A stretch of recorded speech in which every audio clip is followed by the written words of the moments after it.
Good morning class. आज का हमारा टॉपिक है अवयवों पर संक्रियाएं। अवयवों पर संक्रिया ऑपरेशंस ऑन मैट्रिक्स। इसमें हम पढ़ेंगे योग करना, व्यवकलन करना, गुणा करना। गुणा में दो प्रकार के गुणा आएंगे, एक अदिश गुणा और एक मैट्रिक्स गुणा। अदिश गुणा हम पढ़ चुके हैं, तो सबसे पहले हम यहाँ पे क्या देख रहे हैं, योग करना, एडिशन। देखो इसके लिए कंडीशन है कि मैंने दो मैट्रिक्स ए और बी, इन दोनों का योग तभी पॉसिबल है जब ए और बी का ऑर्डर क्या हो, सेम हो।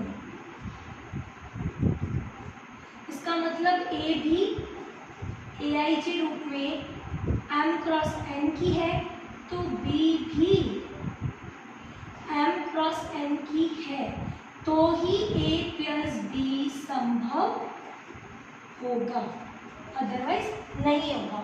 अगर ये है 2 क्रॉस 3 की, तो ये मैट्रिक्स भी 2 क्रॉस 3 की होनी चाहिए। ये है 2 क्रॉस 3 की, लेकिन ये है 2 क्रॉस 4 की, तो एडिशन पॉसिबल नहीं है। ऐसे ही सेकंड है अपने पास व्यवकलन, यानी कि घटाना, सब्ट्रैक्शन। सब्ट्रैक्शन में भी वही कंडीशन है, same.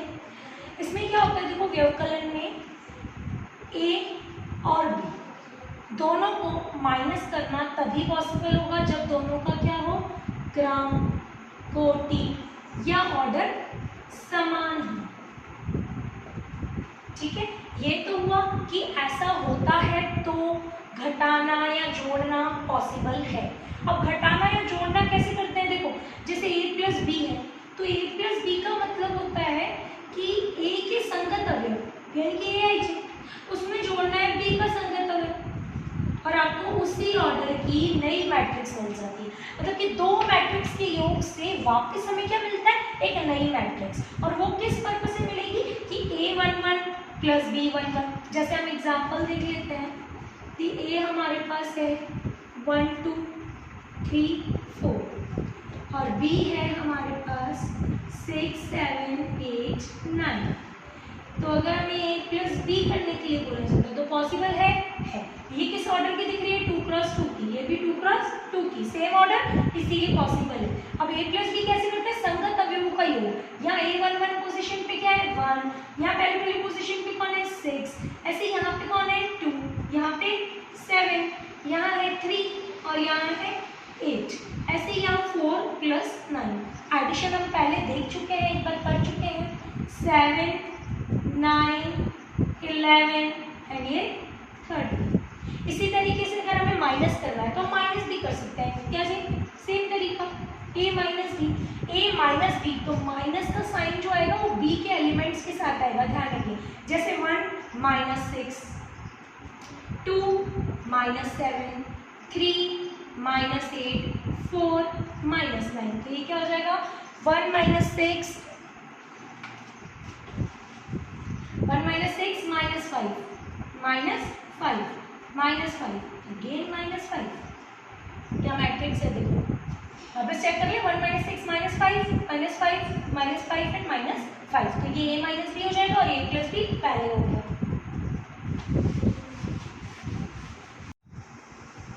Question number 2, a plus B this, a minus B this. तो हमें a और b मैट्रिक्स याद करनी है। पहले जो क्वेश्चन था उसमें मैट्रिक्स a और b इंडिविजुअल दी हुई थी और हमें एडिशन और सब्ट्रैक्शन कैलकुलेट करना था। इस बार एडिशन सब्ट्रैक्शन दिया हुआ है और हमें इंडिविजुअल मैट्रिसेस निकालनी है। ये अलजेब्रिक सम की तरह ही है, जैसे हम x plus Y X plus 2y वाली इक्वेशंस दी हुई होती है, तो हम क्या करते हैं उसको सॉल्व करते हैं, उसी तरीके से ही करना है।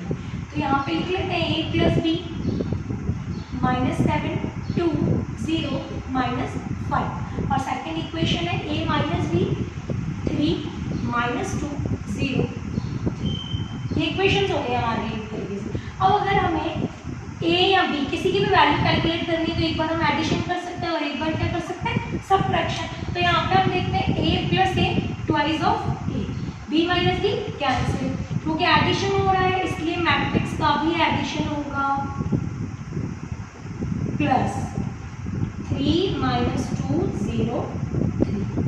तो यहाँ पे तो 2a ही है, यहाँ पे एडिशन करना हमें आता है -7 + 3 माइनस का 4, 0 plus minus 2, 2 plus 0 minus 5 plus 3। तो यहाँ हम क्या देख रहे हैं कि 2a जो आया है हमारे पास -4 -2 2 -2, तो a क्या हो जाएगा? तो यहाँ से जो ट्वाइस a है उसका 2 जो है वो सेम उसी तरीके से जाएगा जैसे 2x = 6 होता है, तो x = क्या होता है 6/2। उसी तरीके से ये 2 इधर जाके 1/2 में कन्वर्ट हो जाएगा और -2 2 -2। ये जो है ना मल्टीप्लिकेशन, ये कहलाता है अदिश गुणन।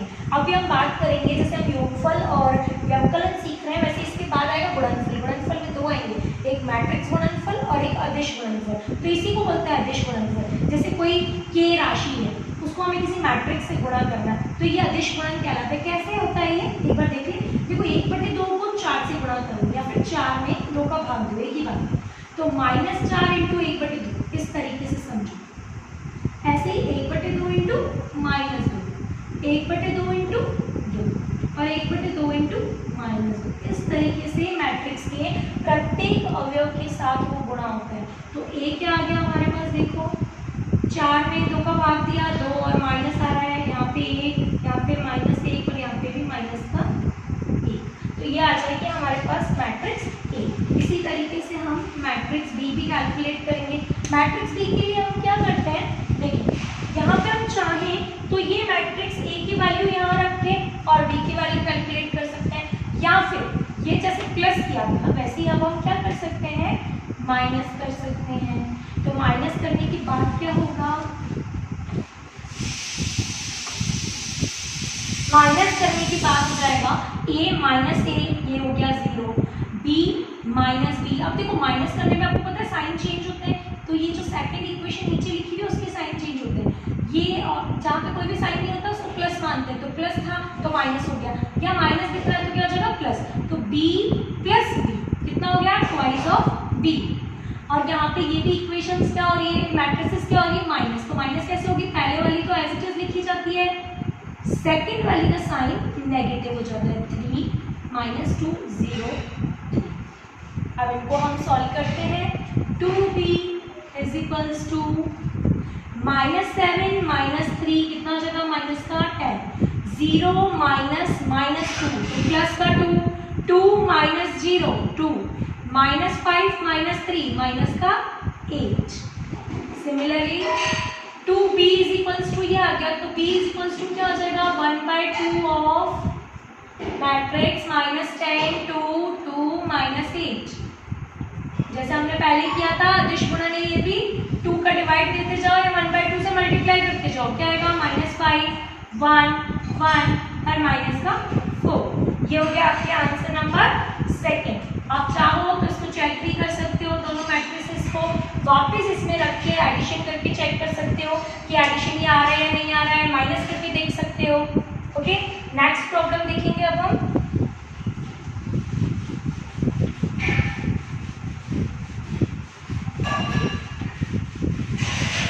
हो गया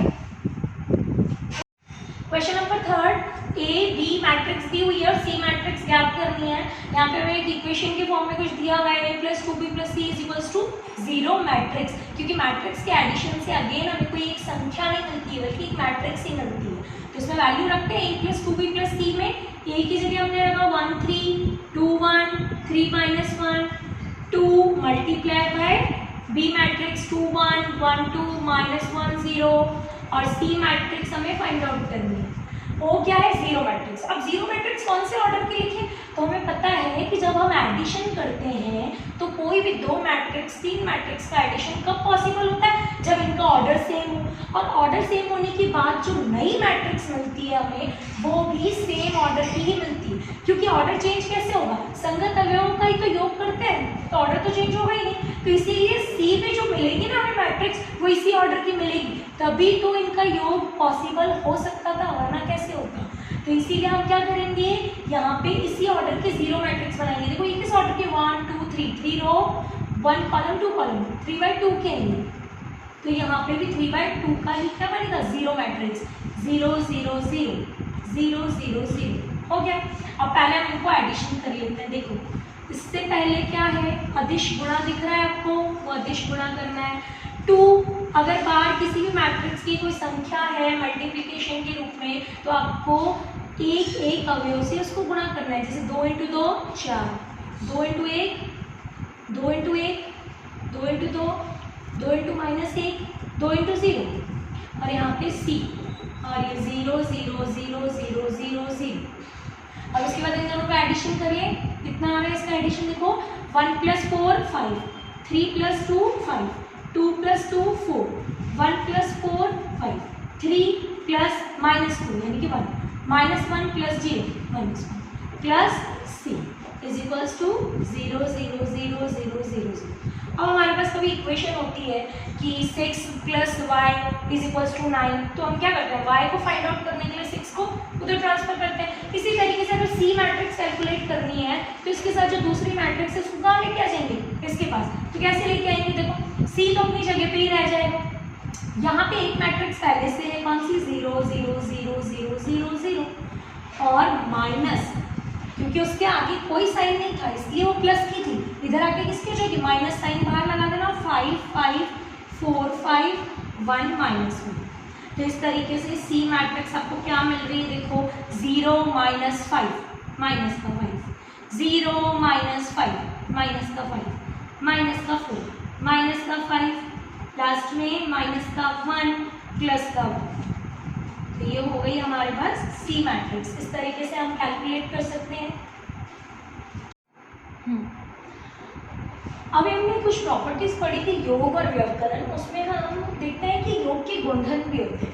जैसे हम लोग पढ़ चुके क्रम विनिमयता, साहचर्यता, तत्समक और प्रतिलोम अवयव निकालना है ना, तो वैसे मैट्रिक्स के लिए भी होता है। क्रम विनिमयता गुणधर्म का पालन करते हैं योगफल में, कैसे, यदि हम मैट्रिक्स a + b करें या b + a करें, सेम वैल्यू आएगी, तो ये क्रम विनिमय गुणधर्म का पालन करते हैं।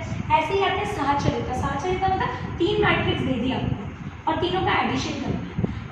अगर मैं इन दोनों का एडिशन करके फिर इसका एडिशन करूं, या फिर पहले इन दोनों मैट्रिक्स का एडिशन करके फिर इसका करूं, कोई फर्क नहीं पड़ेगा। इसका मतलब मैट्रिक्स गुणन योग के लिए साहचर्यता गुणधर्म का पालन करता है। फिर होता है कि मैट्रिक्स के लिए क्या तत्समक विद्यमान होता है। कोई मैट्रिक्स है उसमें हम क्या जोड़ें कि वापस वही की वही मैट्रिक्स आ जाएगी। तो 0 मैट्रिक्स अगर हम जोड़ेंगे तो वापस वही मैट्रिक्स आएगी। तो इसका मतलब मैट्रिक्स में योग के लिए 0 जो होती है, 0 मैट्रिक्स, वही इसकी क्या होती है, तत्समक आइडेंटिटी। ठीक है, ऐसे ही हमने इन्वर्स पढ़ा था, तो आपको याद है ए में हम ए का इन्वर्स क्या जोड़ें कि हमारे पास क्या आ जाता है, आइडेंटिटी एलिमेंट। तो यहाँ आइडेंटिटी मैट्रिक्स कौन सी थी, 0 मैट्रिक्स। तो इसका मतलब ए इन्वर्स क्या हो जाएगा, -a। यानी कि कोई भी मैट्रिक्स है ए, तो उसका प्रतिलोम मैट्रिक्स क्या हो जाएगा,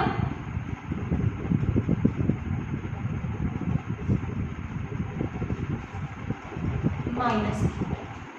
और एक होती है प्रॉपर्टी नीरसन नियम, कैंसिलेशन लॉ में पढ़ा है। जैसे कोई मैट्रिक्स है ए और एक मैट्रिक्स है बी, इन दोनों का योग है और एक बता रहे हैं आपको a + c। तो ये कैंसिलेशन लॉ लग रहा है ना, लेफ्ट साइड ये a और यहाँ पे भी लेफ्ट साइड a, दोनों कैंसिल हो गए, b = c।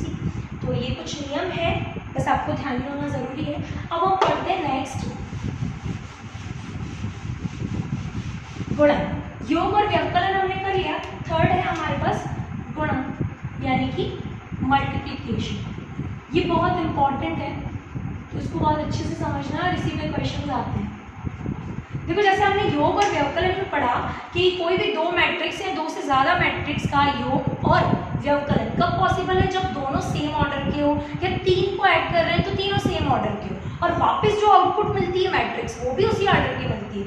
यहाँ पे थोड़ा सा चेंजेस है। क्या होता है गुणा में, अगर कोई भी 2 मैट्रिक्स है ए और बी, ठीक है, इन दोनों का गुणा तभी पॉसिबल होगा जब इसके स्तंभों की संख्या, ए के स्तंभों की संख्या यानी कि कॉलम,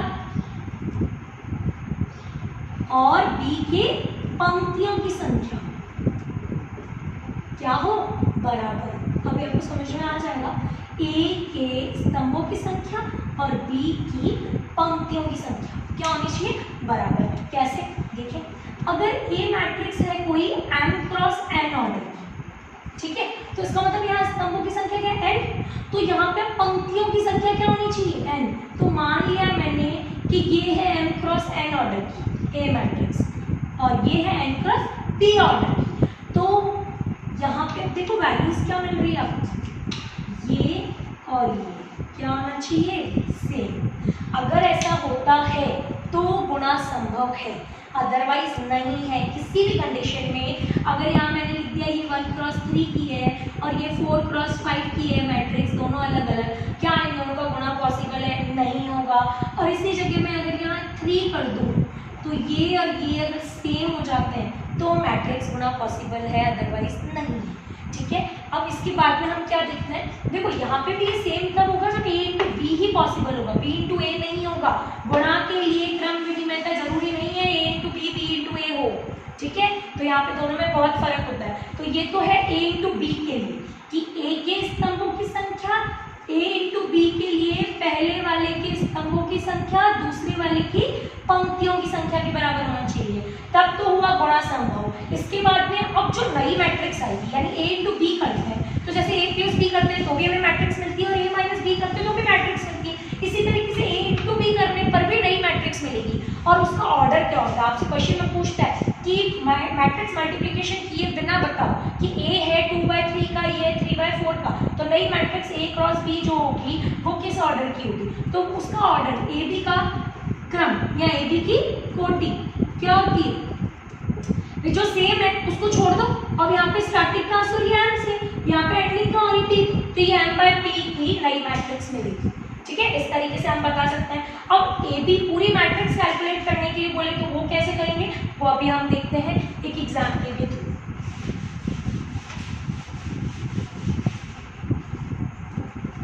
यहाँ पे अभी हम एग्जाम्पल ले लेते हैं, ठीक लेते हैं हम 2/3 ऑर्डर के ले लेते हैं, 1 0 2 3 -1 4 2/3 ऑर्डर की है, ये हो गई ए मैट्रिक्स। ठीक है, और बी मैट्रिक्स ले लेते हैं हम 3/1 की ले लें या 4 की ले लें, 4 की ले लेते हैं। चलो 3/4 यानी 3 रो होनी चाहिए, देखिए 3 रो, 1 -1 0, फिर 2 1 4 7 3 2 5 1। ठीक है, अब हम A इंटू बी करेंगे, ध्यान से देखना बहुत इंपॉर्टेंट है ये। A into B, A into B कर रहे हैं, B इंटू ए जरूरी नहीं है पॉसिबल है। देखो अब सबसे पहले A इंटू बी कर रहे हैं तो A के कॉलम की संख्या, A के स्तंभों की संख्या कितनी है 3, सेकंड नंबर वाली होती है कॉलम की संख्या 3, और B की पंक्तियों की संख्या क्या है 3, दोनों मैच कर रही है। यहाँ पे ये देखो ये और ये दोनों मैच कर रहे हैं, इसीलिए A इंटू बी पॉसिबल है, B इंटू ए पॉसिबल नहीं है। क्यों, क्योंकि अगर B इंटू ए देखेंगे तो B के स्तंभों की संख्या, B के स्तंभों की संख्या क्या है 4, B के स्तंभों की संख्या 4 और A की पंक्तियों की संख्या कितनी है 2, क्या ये बराबर है क्या, नहीं है, तो B A पॉसिबल नहीं है। अब हम A इंटू बी करके देखते हैं A इंटू बी क्या होता है। देखो पहले दोनों को लिख लो, 1 0 2 3 -1 4, जो पहले लिखा है उसको पहले ही लिखना है, इंटू -1 2 7 3 -1 1 2 5 0 4 1 3। अब मैट्रिक्स मल्टीप्लिकेशन देख रहे हैं हम, देख यहाँ पे क्या होता है, इसको पहले इस स्तंभ को ले लो और इसकी ले लो फर्स्ट रो। ठीक है, एक ही इसकी रो चलेगी और इसकी कॉलम चेंज होते जाएंगे, पहले फर्स्ट कॉलम लेंगे, फिर सेकंड, फिर थर्ड और फिर फोर्थ। ओके, अब हम यहाँ पे देख रहे हैं कैसे, देखो संगत अवयव, यहाँ पे भी 3 अवयव दिख रहे हैं, यहाँ पे भी 3 अवयव दिख रहे हैं, दोनों को मल्टीप्लाई करते जाओ। मल्टीप्लाई कैसे करना है, ये फर्स्ट वाला मल्टीप्लाई, 1 इंटू -1 माइनस का 1, 0 इंटू -1 0 और वो प्लस करते जाते हैं। ये एलिमेंट मल्टीप्लाई किए प्लस, ये एलिमेंट मल्टीप्लाई किए प्लस, ये एलिमेंट मल्टीप्लाई करो 2 इंटू 0 0। ओके, अब हम इस कॉलम को छोड़ के इस कॉलम की तरफ बढ़ते हैं। देखो 1 इंटू 2, अब ये वाला कॉलम देख रहे हैं तो इसको हम रिमूव कर देते हैं, इसका साइन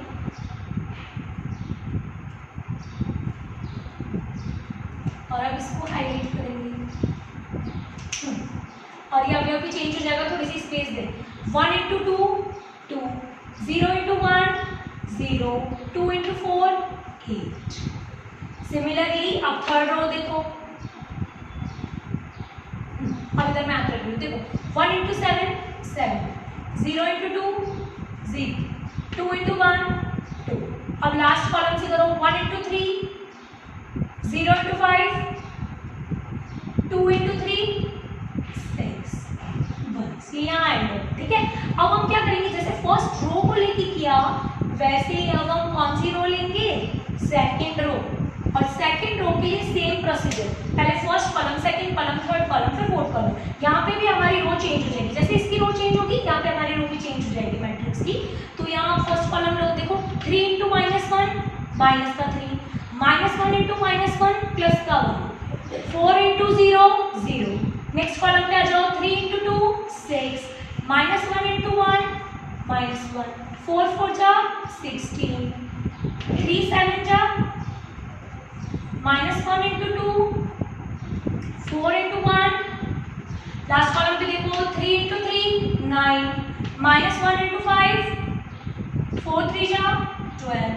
तो यहाँ पे हमारे पास क्या मिला, देखो -1 + 0 + 0, -3 + 1 माइनस का 2, 8 और 2 10, 16 -1 15, 15 और 6 21, 7 2 9, 4 - 2 2, 2 + 21 6 3 12, 12 और 9 कितना होता है 21, 21 में से 5 गए 16।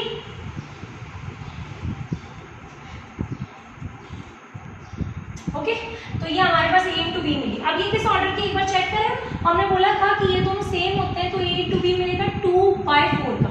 तो क्या ये 2/4 का है, देखो 1 2 2 तो रोज और कॉलम 1 2 3 4 करेक्शन, ठीक है। अगर बिना मैट्रिक्स मल्टीप्लिकेशन किए हुए बोलता है तो हम इस तरीके से डायरेक्ट कैलकुलेट कर सकते हैं, और A into B matrix calculate करने के लिए बोले तो इस तरीके से मैट्रिक्स मल्टीप्लिकेशन होगा। इसकी बहुत प्रैक्टिस करनी है हमें, ये बहुत इंपॉर्टेंट है।